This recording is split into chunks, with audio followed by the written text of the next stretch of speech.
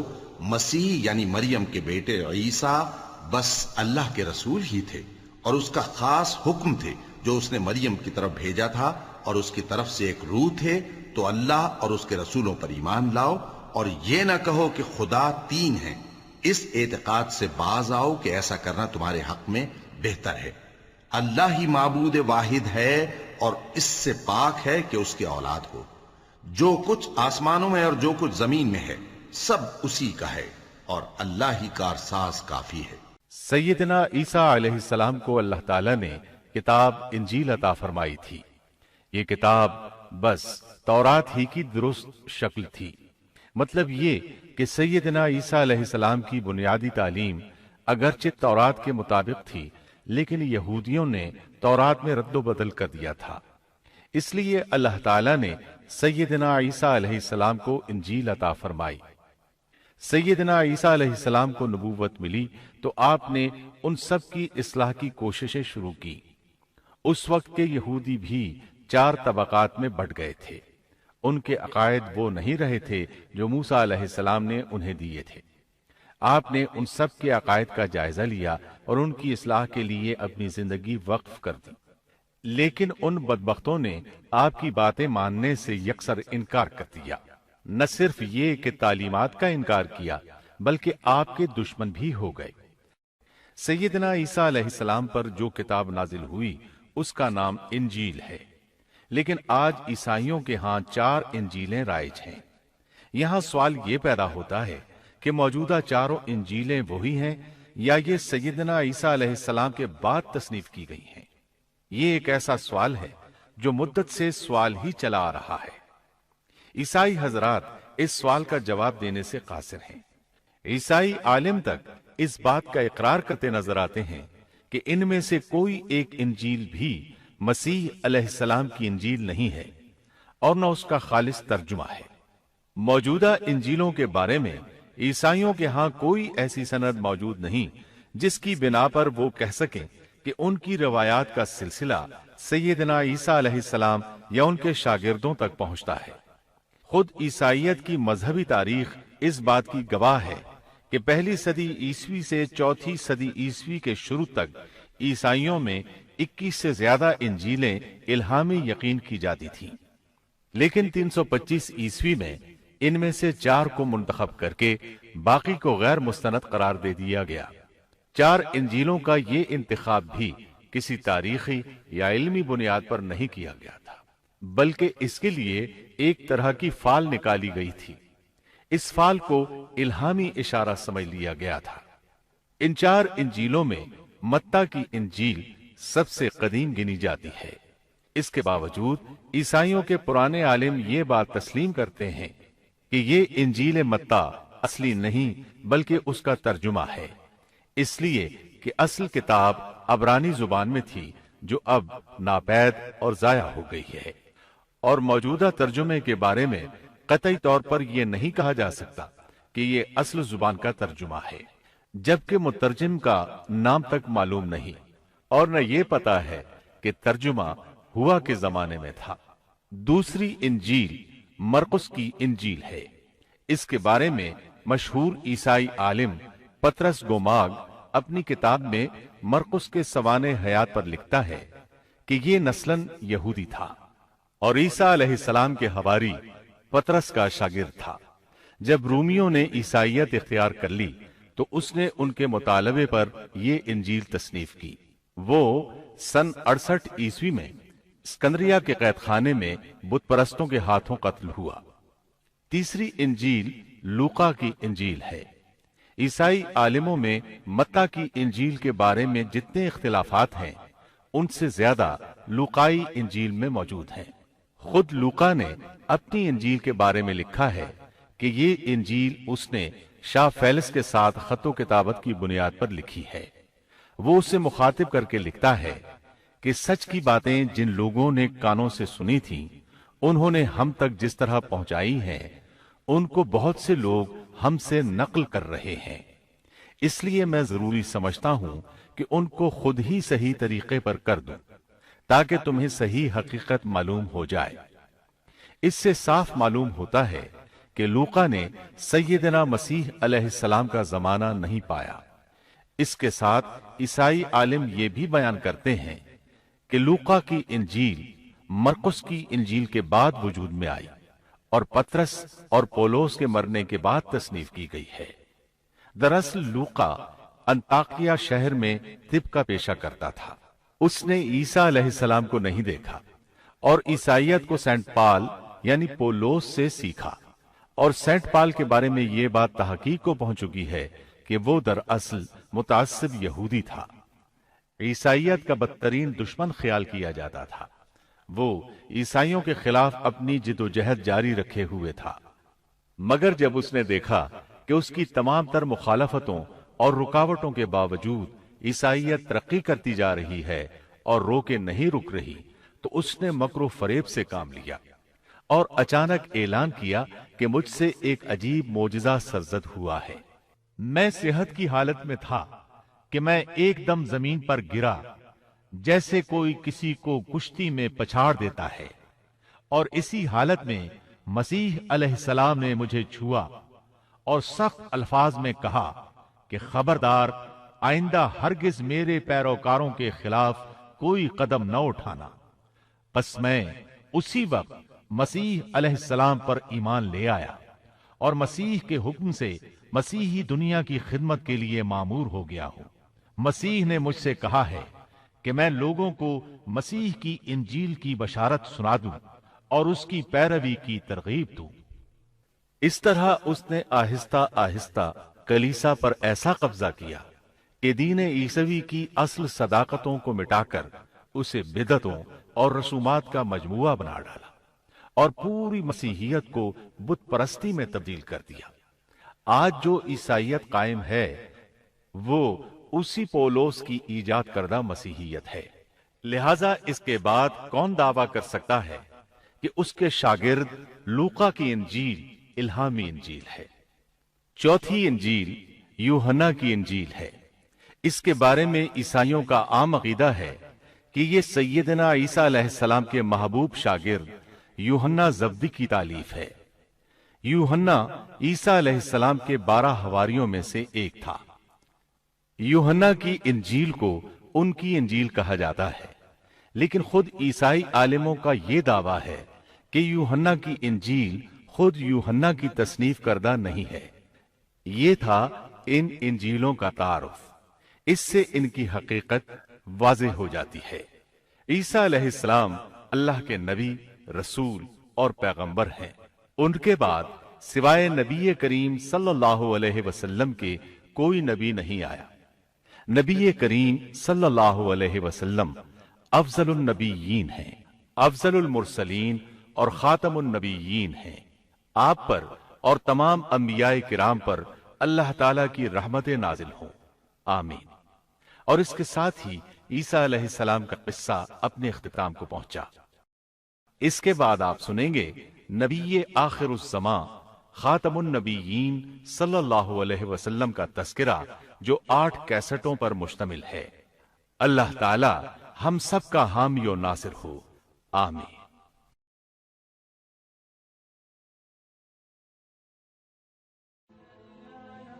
Thanks for watching. Don't forget to like, comment, share and subscribe to